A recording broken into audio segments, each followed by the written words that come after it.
Willis's watchdogs are on the prowl tonight, and guess what? So is the IRS. They're threatening to tax whatever payouts residents in the Gulf Coast get from the BP compensation fund. Now, the claims fall under taxable income unless the Treasury Department makes a specific exception. So should they? Let's meet our panel. Mark Levine, a radio talk show host in Washington, D.C., and our very own Fox Business's Ashley Webster. Mark, let's start with you. Should the IRS get some dough here? Do they get a piece of this pie?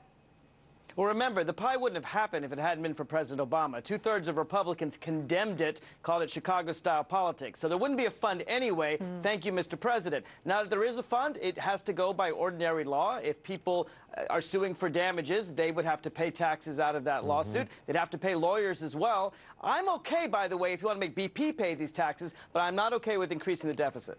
All right. Well, Ashley, are you as reasonable as Mark is? He is reasonable. Well, you know what?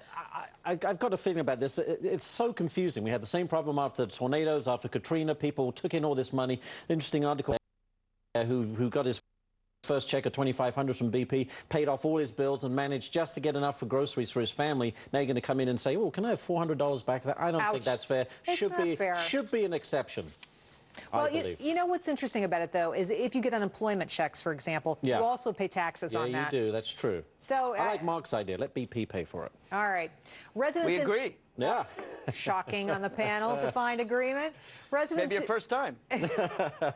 It could well be. All right, next story. Residents in Massachusetts' Cape Cod area already pay incredibly high prices for electricity, but they are going to be paying even more for power from Cape Wind thanks to a 15-year contract with National Grid. Now, anywhere from $15 to $30 million, nearly tripling their current rates. Ashley, what's your reaction to this story? Well, it's pretty rough, although, you know, let's face it, Cape Cod, ritzy area, and a lot of people are opposing this wind farm off of Cape Cod, and it's another case of the very privileged minority speaking for the majority, which is perhaps not the case. But this is, you know, new technology is expensive, and we have to find alternatives, but my, oh my, we are going to have to pay the price in the short term, so maybe we have to swallow this. Do we have to swallow this, Mark? I think we do. I hate to agree with Ashley again, but look, the people in Nantucket, I'm sorry, the people on, it's really hard to have sympathy for the people on Nantucket with those beautiful homes on those beautiful beaches. So, if you read the article about this, and I'm sure I know you sent it to me, Jerry, it shows that the main cost is because they got to get the cables over from the mainland. That's right. The wind farm adds about $2 a month. It's very small. But you guys want to penalize people who are successful here, Ashley? We're not penalizing them at all. Not at all. As Mark just pointed out, $2 extra a month. Come on, for a new form of energy, which ultimately could help not only the environment, but also our dependence on foreign oil. Boy, you guys are pushing me over the edge here. And here's the advantage of wind. It doesn't lead to a bunch of pollution in the Gulf. Ah, good point. All right, or off Nantucket either. And so now we're going to go into the third story, a good news, bad news situation in my home state of North Carolina. A rare 9-foot-tall flower, the world's largest, is about to bloom at UNC. That's the University of North Carolina. But when it does open up, guess what? It smells like rotting flesh and can be detected a half a mile away. Mark, let's start with you this time.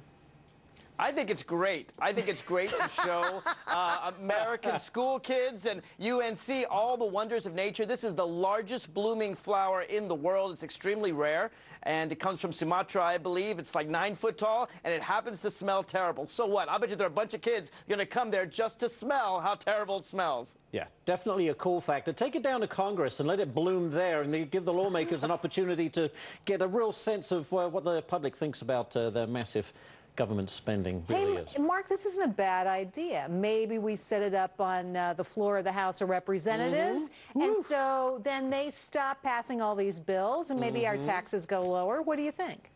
Hey, I used to work there, and when I was there, they hadn't cleaned out the smoking that was still there from hundreds of years of lobbyists. That's one of the good things Nancy Pelosi did. She made it non-smoking. I don't think we need a stinky flower there either. You don't? All right. Well, no. Ashley, if you were going to try to stop the House of Representatives, maybe Congress, maybe senators from doing, you know, so many things we don't want to see them do, the bad flower isn't enough. Was there anything else you can think of? Vote them out. Vote them out. Oh, that's a surprising. Kick the bums out. Kick the bums out. All right, and guys. Give them a flower.